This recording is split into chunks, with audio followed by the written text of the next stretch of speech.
Hello guys, buddy, abay napakalokong tricycle na yon. Ay pinasok kami sa Eskinita Ay babalik kami sa labas. Ay sabi ng Rizal Street dito kami sa Eskinita hinatid. Ayun buddy, so magpapababaksin ako buddy ng ABC Bite Center Anti-Rabies. Ayun, kita na natin.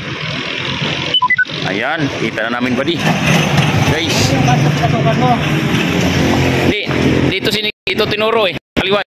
Ay siya, dito na kami mga buddy. Bay napa-smile si ma'am dahil sa aking experience pagpababaksin. Abay paulit-ulit daw. Abay siyempre paulit-ulit yan gawa ng may biyahe, no? Bumalik ka ulit sa Uno. Yan po nagpabaksin ako ng Dasmariñas Langkaan. Ay mabutit pwede pala dito sa may Legazpi. Ayan, pangalawang turok ko na yan. Pag uwi ko na naman ng Cavite ay magpapabaksin ako uli. Yun, pang last na baksin. Yun, shout out sa kay Ma'am Nurse.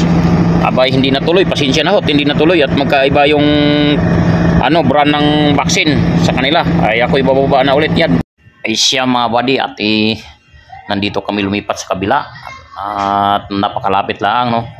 Ring kasama ko ay nagpro-promote pa si Bromidis maglaro, ipakita mo. Bromidis maglaro ka na daw dyan, no? MVP. Oh, MVP daw siya, yun ang promosyon niya ngayon. Ayan, so pauwi na kami. So ang gagawin namin ngayon, sasakay kami ng tricycle siyempre. Abay, napa-smile ang partner ko. Tinitis ko lang yung balikat ko at makirot. Turok, katatapos lang ng turok ayan, namumulay. Ayun ba di, hatay kayo pauwi na, malapit na sa may ayun na, nagsasalita ni si Wisa sa Washington Drive.